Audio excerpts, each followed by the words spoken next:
Hi hello ವಿದ್ಯಾರ್ಥಿ ಮಿತ್ರರೇ, ಪುನರ್ವೇಜು ಸಂಸ್ಕಾರಕ್ಕೆ ಸ್ವಾಗತ ಸುಸ್ವಾಗತ. ವಿದ್ಯಾರ್ಥಿ ಮಿತ್ರರೇ, ಸೆಕೆಂಡ್ ಪಿ ಯು ಸಿಯ ಎಲ್ಲ ವಿದ್ಯಾರ್ಥಿಗಳು ಈ ಒಂದು ವಿಡಿಯೋನ ತಪ್ಪದೆ ಮಿಸ್ ಮಾಡ್ದೇ ನೋಡಲೇಬೇಕು. ಯಾಕಪ್ಪ ಅಂತಂದರೆ ಕೆಲವೊಂದು ಇಷ್ಟು ಮಾಹಿತಿಗಳನ್ನು ಸೆಕೆಂಡ್ ಪಿ ಯು ಸಿ ಎಕ್ಸಾಮ್ಗೆ ಸಂಬಂಧಪಟ್ಟ ಹಾಗೆ ಕೊಡ್ತಾ ಇದ್ದೇನೆ. ಹಾಗೆಯೇ ಈ ಒಂದು ವಿಡಿಯೋವನ್ನು ಸ್ಕಿಪ್ ಮಾಡ್ದೇ ಸಂಪೂರ್ಣವಾಗಿ ವಿಡಿಯೋವನ್ನು ನೋಡ್ತಾ ಬನ್ನಿ. ಯಾಕಪ್ಪ ಅಂತಂದರೆ ಈ ಒಂದು ಎಕ್ಸಾಮ್ ಏನಿದೆ, ಯಾವ ರೀತಿ ಪ್ರಶ್ನೆ ಪತ್ರಿಕೆ ಇದೆ, ಹಾಗೆಯೇ ನಿಮಗೇನಾದ್ರೂ ಕೂಡ ಎಷ್ಟು ಜನ ಎಕ್ಸಾಮ್ ಬರಿತಾ ಇರ್ಬೋದು, ಹಾಗೆಯೇ ಯಾವ ಒಂದು ಕ್ವಶನ್ಸ್ಗಳು, ಎಷ್ಟು ಕ್ವಶನ್ಸ್ಗಳು ಬರಬಹುದು, ಎಷ್ಟು ಪ್ರಶ್ನೆಗಳು ಬರಬಹುದು, ಎಷ್ಟು ಅಂಕಗಳಿಗೆ ನೀವು ಉತ್ತರವನ್ನು ಬರೀಬೇಕಾಗತ್ತೆ, ಎಲ್ಲ ಮಾಹಿತಿಯನ್ನು ತಿಳಿಸ್ಕೊಡ್ತಾ ಹೋಗ್ತಾ ಇರ್ತೀನಿ ವಿದ್ಯಾರ್ಥಿ ಮಿತ್ರರೇ. ಹಾಗೆಯೇ ನೀವು ಹೊಸದಾಗಿ ನಮ್ಮ ಚಾನಲ್ಗೆ ಭೇಟಿಯನ್ನು ಕೊಟ್ಟಿದ್ದರೆ ಇನ್ನೂ ಕೂಡ ನೀವು ನಮ್ಮ ಚಾನಲನ್ನು ಸಬ್ಸ್ಕ್ರೈಬ್ ಮಾಡಿಲ್ಲ ಅಂತಂದರೆ ಸಬ್ಸ್ಕ್ರೈಬ್ ಮಾಡಿ. ಯಾಕಪ್ಪ ಅಂತಂದರೆ ಈಗ ಆಲ್ರೆಡಿ ನಾವು ಸೆಕೆಂಡ್ ಪಿ ಯು ಸಿ ವಿದ್ಯಾರ್ಥಿಗಳಿಗಾಗಿ ಸೈನ್ಸ್ ಸ್ಟ್ರೀಮ್ ಮತ್ತು ಕಾಮರ್ಸ್ ಸ್ಟ್ರೀಮ್ಗಾಗಿ ಎಲ್ಲ ರೀತಿಯಾದಂಥ ಪಾಸಿಂಗ್ ಪ್ಯಾಕೇಜನ್ನು ನಾವು ಅಪ್ಲೋಡ್ ಮಾಡಿದ್ದೇವೆ. ನೀವು ಅತಿ ಹೆಚ್ಚು ಅಂಕಗಳನ್ನು ಗಳಿಸೋದಕ್ಕೆ ಈ ಒಂದು ವಿಡಿಯೋಗಳು ಸಹಾಯ ಆಗುತ್ತೆ. ನಮ್ಮ ಚಾನಲ್ಗೆ ಭೇಟಿಯನ್ನು ಕೊಟ್ಟು ನೋಡ್ಬೋದು. ಹಾಗೆಯೇ ಸ್ಕಾಲರ್ಶಿಪ್ ಅನೌನ್ಸ್ಮೆಂಟ್ ಆಗಿರ್ಬೋದು, ಹಾಗೆಯೇ ಶೈಕ್ಷಣಿಕ ಮಾಹಿತಿಗಳಾಗಿರ್ಬೋದು, ಎಲ್ಲವನ್ನು ಕೂಡ ತಿಳಿಸ್ಕೊಡ್ತಾ ಹೋಗ್ತಾ ಇರ್ತವೆ. ಮತ್ತೆ ಕೆತ್ತಡ ಸಬ್ಸ್ಕ್ರೈಬ್ ಮಾಡಿ, ಪಕ್ಕದಲ್ಲಿರುವಂತಹ ಬೆಲ್ ಐಕಾನನ್ನು ಕ್ಲಿಕ್ ಮಾಡಿ. ಹಾಗೆ ಈ ಒಂದು ವಿಡಿಯೋಗೆ 100 ಲೈಕ್ಸ್ ಎಕ್ಸ್ಪೆಕ್ಟ್ ಮಾಡ್ಬೋದಲ್ವಾ? ಮತ್ತೆ ಕೆತ್ತಡ ಲೈಕ್ ಮಾಡಿ. ಬನ್ನಿ ಈಗ ವಿಡಿಯೋನ ಶುರು ಮಾಡೋಣ. ಏನದು ಗುಡ್ ನ್ಯೂಸ್ ಅನ್ನೋದನ್ನು.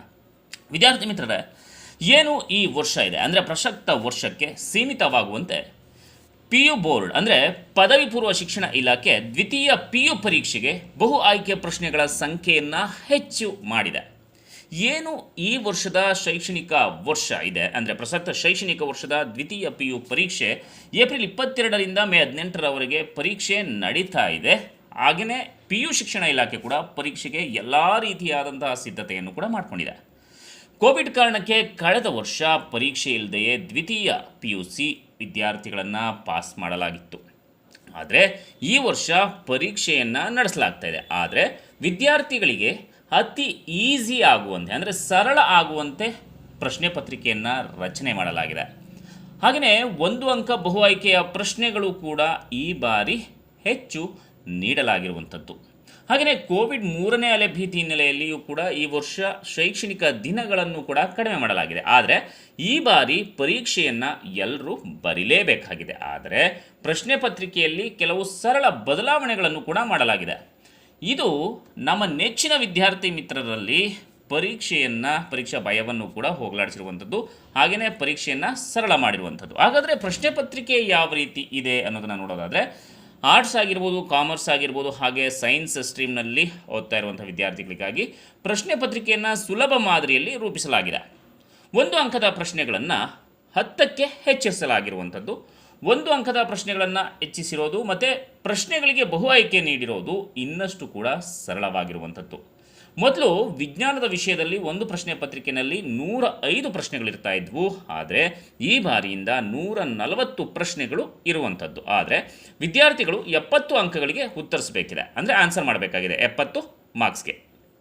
ಈ ಮೊದಲು ಏನಾಗಿತ್ತಪ್ಪ ಅಂತಂದರೆ ಆರ್ಟ್ಸ್ ಮತ್ತು ಕಾಮರ್ಸ್ ವಿಭಾಗದ ಪತ್ರಿಕೆಗಳೇನಿದೆ, ಈ ಮೊದಲು 140 ಪ್ರಶ್ನೆಗಳಿರ್ತಾ ಇದ್ವು. ಆದರೆ ಈ ಸಲ 167ಕ್ಕೆ ಹೆಚ್ಚಿಸಲಾಗಿರುವಂಥದ್ದು. 100 ಅಂಕಗಳಿಗಷ್ಟೇ ಮಾತ್ರ ನೀವು ಉತ್ತರವನ್ನು ಬರೀಬೇಕಾಗಿರುವಂಥದ್ದು. ಕಡಿಮೆ ಓದಿದ್ರೂ ಕೂಡ ಹೆಚ್ಚಿನ ಅಂಕ ಪಕ್ಕಾ ಬಂದೇ ಬರುತ್ತೆ ವಿದ್ಯಾರ್ಥಿ ಮಿತ್ರರೇ.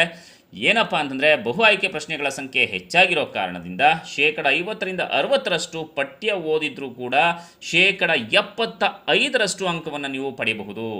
ಈ ಮೊದಲು ಡಿಸ್ಟಿಂಕ್ಷನ್ನಷ್ಟು ಅಂಕ ಪಡೆಯೋದಕ್ಕೆ ಕನಿಷ್ಠ 80% ಪಠ್ಯವನ್ನು ನೀವು ಓದಬೇಕಾಗಿತ್ತು. ಆದರೆ ಈಗ ವಿದ್ಯಾರ್ಥಿಗಳ ಅನುಕೂಲಕ್ಕೆ ತಕ್ಕಂತೆ ಪ್ರಶ್ನೆ ಪತ್ರಿಕೆಯನ್ನು ರೂಪಿಸಲಾಗ್ತಾ ಇದ್ದು ಡಿಸ್ಟಿಂಕ್ಷನ್ನಲ್ಲಿ ಪಾಸಾಗುವುದು ಸುಲಭವಾಗಿರುವಂತಹ ವಿಚಾರ ವಿದ್ಯಾರ್ಥಿ ಮಿತ್ರರೇ. ಹಾಗೆಯೇ ಪ್ರಶ್ನೆ ಪತ್ರಿಕೆಯ ಈ ಹೊಸ ನಿಯಮ ಏನಿದೆ ಈ ವರ್ಷದ ವಿದ್ಯಾರ್ಥಿಗಳಿಗೆ ಮಾತ್ರ ಇರುವಂಥದ್ದು ಅಂತ DDPO ಅವರು ತಿಳಿಸಿರುವಂಥದ್ದು. ನಾಗರಾಜ್ ಅನ್ನುವಂಥವರು, ಬೆಳಗಾವಿಯವರು, ಇವರು ತಿಳಿಸಿರುವಂಥದ್ದು.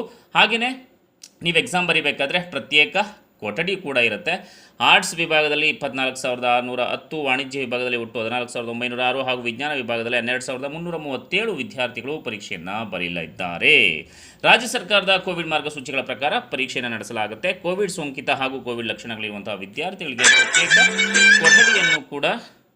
ಪ್ರತ್ಯೇಕ ಕೊಠಡಿಯನ್ನು ಕೂಡ ಕೊಠಡಿಯ ವ್ಯವಸ್ಥೆಯನ್ನು ಕೂಡ ಮಾಡಲಾಗಿರುವಂಥದ್ದು ವಿದ್ಯಾರ್ಥಿ ಮಿತ್ರರೇ. ಇದು ಬೆಳಗಾವಿಗೆ ಅಂದರೆ ಏನು ಎಷ್ಟು ಜನ ಬರಿತಾ ಇದ್ದಾರೆ ಅಂತ ಹೇಳಿದ್ನಲ್ಲ, ಇದು ಬೆಳಗಾವಿಗೆ ಸಂಬಂಧಪಟ್ಟಿರುವಂಥದ್ದು ಮಾತ್ರ.